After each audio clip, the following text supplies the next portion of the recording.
It is Conference Championship weekend, one of the best weekends of football every year. We've got two incredible games lined up. We're going to go through the key matchups, what stands out, whether you're looking for the best bets of the weekend or the best DFS plays, or whether you've got fantasy playoff games going on. This show will give you all the answers you need to crush this weekend. Let's get into it with our first game. It is the Kansas City Chiefs at the Baltimore Ravens, 44.5 over under in this one. Ravens favored by 3.5 points. Chiefs, they've won 4 of the last 5 games. It was a bit hairy at the end, though. You know, they lost to the Raiders before beating the Bengals and Chargers. You look at the quarterbacks in those games, none of them starters, and it was pretty touch and go for a while. But they really got hot last week against the Bills, and they needed to, because when you look back over the last 5 games, they've been good on defense, but they've really let themselves down on offense until last week. The Ravens, their only loss since week 11 came when they rested players against Steelers in week 18. Over the last 5 games, the last 5 meaningful games for the Ravens, the offense put up 38.6 points per game. That's 11 more than any of the 4 remaining teams in the playoffs. They've gained 2.4 passing touchdowns in that spell, 169 rushing yards. They're both by far the most of any of the 4 teams left. The Ravens have also allowed the fewest total points at 14.4 per game. That's going back over the last 5 games, including games against the Texans, Dolphins, Niners, and Jags. Their defense is lights out at the minute and should give Patrick Mahomes a real test. Mahomes, he's scored over 19 points just once since week 12, and since week 8, he's only thrown for 300 passing yards once.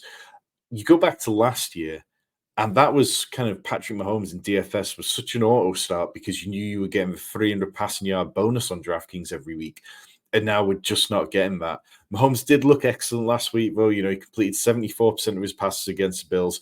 And if you're going to play Mahomes in DFS, you've got to kind of lean into the mindset that he can throw for over 300 passing yards and throw for 3 or more touchdowns, really.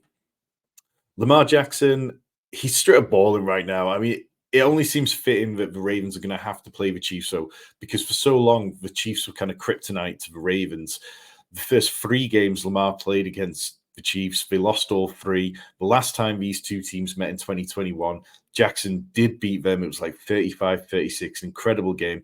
But so much has changed for Jackson and the Ravens since then. You look at now, we've got Mike McDonald, who's probably going to win assistant coach of the year. They've got Todd Monken, who should also be in the running for that. Jackson, he scored 39 DraftKings points in back-to-back games. He's got 3 games over 35 points since week 14. Hasn't turned the ball over since week 15. He's averaging 69.4 rushing yards over the last 5.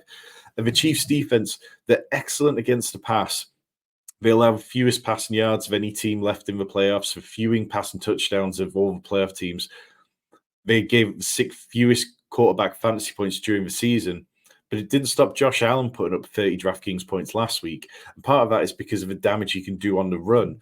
And I really think that the Chiefs' run defense is going to struggle to contain Lamar Jackson this weekend. It feels like the kind of week where, much like last week, where he hit the 100-yard bonus against the Texans, he could do the same here. In terms of running backs, Pacheco, he's running as well as any running back left in the competition. Like, you know, he's averaging 5.2 yards per carry. He's scored 18 points in 3 of the last 5 games, scored 7 touchdowns in the last 6 games. The Ravens' rushing defense, they've only allowed 5 running back rushing touchdowns all year. But I think if the Chiefs are going to succeed here, then Pacheco's probably going to be at the heart of that. And I like him as an anytime touchdown scorer this week. Gus Edwards, he's kind of seen his workload be reduced with Justice Hill looking really good over the last few weeks. Edwards has had 12.2 rush attempts per game over the last 5, 3 games at 10 or below. That's just not enough volume to really be a standout play. I don't mind playing him in lineups where you're saying, okay, this weekend, the Ravens are going to target the Chiefs' weakness and they are going to run all over them. But I'd just be a little bit wary about plugging him in and expecting a really good game because Justice Hill has looked so good recently. Dalvin Cook, he had a 19-yard run on his first attempt, and then he had 7 more rushes, gained 4 more yards. So I'm not there on Dalvin Cook. I think it's dart throw, and I would expect that if this game is close, then he probably won't get too many touches. Rashi Rice, 6,500 is easily the easiest click of the Chiefs receivers. Last week was his lowest receiving yardage total since week 11. The Bills, they kind of kept him quiet. And do you think the Ravens potentially have that in the range of outcomes? Nico Collins was held to 5 catches on 10 targets last week. The Ravens, they rank first in pass defense DVOA. You see here, these are the kind of matchup data that we put in our Discord each week for our YouTube members. If you want to be a YouTube member, hit the join button down below. It costs you less than the price of a cup of coffee every month. And in return, you get all this advanced data that will help you crush every week. In terms of other Chiefs wide receivers, MVS had his second most receiving yards of the season, 62, but he still failed to hit double-digit points. He's only been in the double-digit points once this year. So you can play him as a dart throw, but I don't feel any conviction in it being a good play. The last 3 wide receivers who scored against the Ravens in meaningful games were Cedric Wilson, Ronnie Bell, and Jamal Agnew. So perhaps one of these extra Chiefs options does make it into the end zone and is good enough for showdown contests, but I'm not sure about on the 2-game slate whether I view them as good enough. Kadarius Toney, he's barely been practicing, and last year where he was so good was the Chiefs were designing plays for him in the playoffs, and if you're not practicing, then they're probably not designing plays for you. On the Ravens side of things, Zay Flowers was shadowed by Derek Stingley last week, and he did a good job at shutting him down. Flowers caught 4 of his 5 targets. Lamar was really spreading the ball around last week. Flowers, his 41 yards was the lowest since he returned, his lowest return since week 15.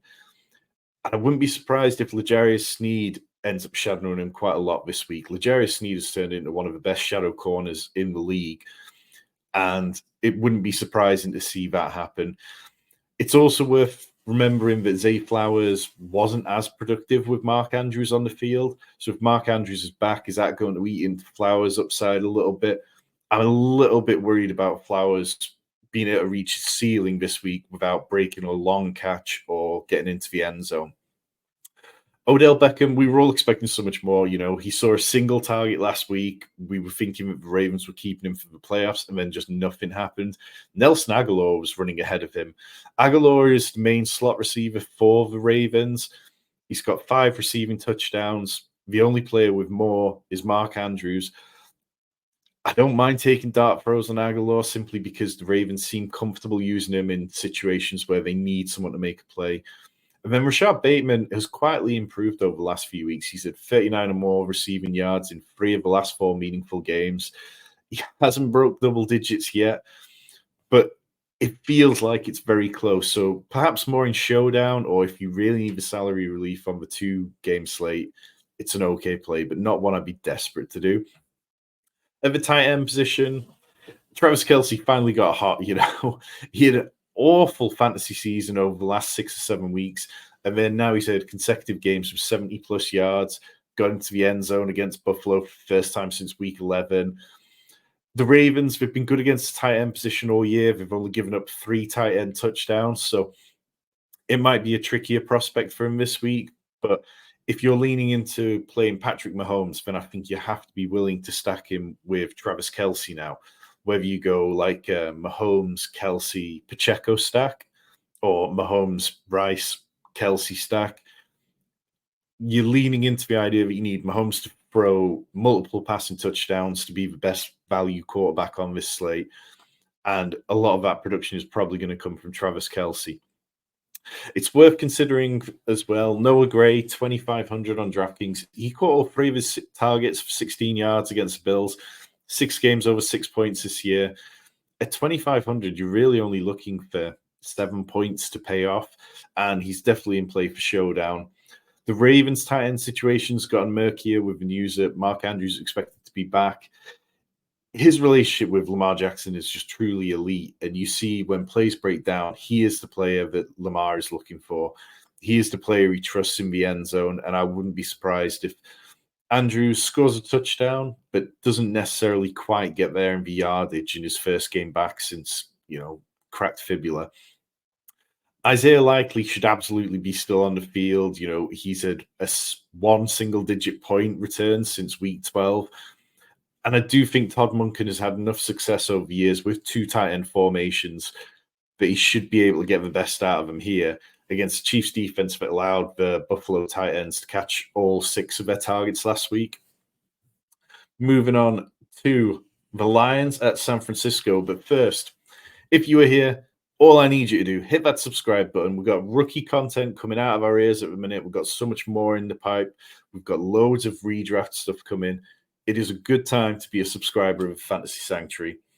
So the Lions at San Francisco, the Lions who given up 7 points to the Niners here. And the key to this game for me is the Lions' run defense. Like 18 months ago, the Lions were one of those defenses that you targeted every single week in DFS because they just couldn't defend the run at all. And then a switch flipped at one point. I think it was around the bye week in the 2022 season. And now they're truly excellent against running backs, particularly in fantasy. They gave up the fewest fantasy points to the running back position. They allow 64 rushing yards per game over the last 5. That's 42 fewer than the Ravens, who are viewed as an excellent rush defense. But the Lions, their big weakness is the passing game. They give up 346 passing yards over the last 5. They also allowed 2.2 receiving touchdowns per game. So they find themselves in these situations where they have to put up points. And I don't mind leaning into that kind of narrative here if we expect the Niners to be good. The vibes around the Niners aren't particularly good at the minute. And ever since Brock Purdy played the Ravens, it seems like his play has been shaky at best. And now we've got this new narrative that Brock Purdy can't play in the rain. So it's worth paying attention to that. But the Niners, they've quietly gone about their business. They've won 4 of their last 5 meaningful games. They've put up 27 points per game while doing so. So there's no reason to be particularly fearful of them. Goff, he's the cheapest of the 4 starters on the 2-game slate. And it feels fair to say his range of outcomes is probably as high as any. He's had 3 games over 20 points in the last 6 games. He's also had 3 games below 15 points in that time. He's only had 3 games with 300 passing yards all year. So when Goff does perform well for fantasy, it's typically by throwing multiple touchdowns. So if you're playing Jared Goff, you need to understand that you're saying that he's going to throw a bunch of touchdowns on Sunday. That means you're probably looking at double or triple stacking him. The Niners, they've allowed 5th fewest quarterback fantasy points this year. Over the last 5 games, they've allowed 189 passing yards and 1.6 passing touchdowns. So even though they've been good against the quarterback position, you can pass on them a little bit. Brock Purdy, we talked about it already. He's in shaky form, to say the least. But his surrounding weapons and Kyle Shanahan just truly make him worth playing every single time he takes the field.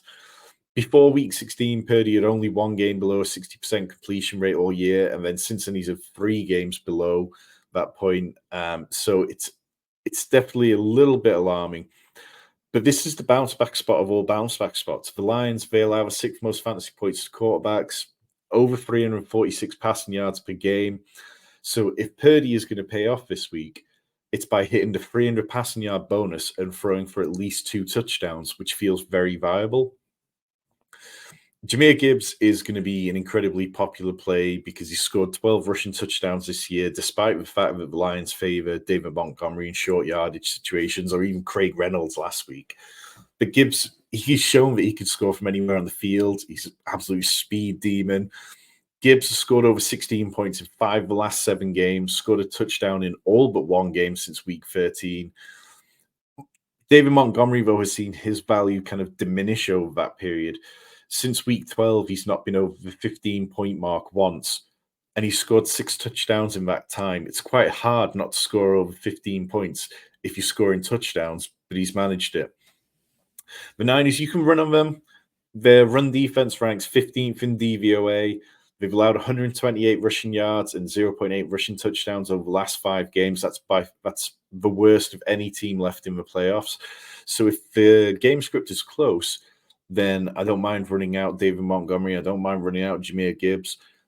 The Lions would be quite smart to try and keep this close and keep the running game involved because that's an area which the Niners will give up yardage.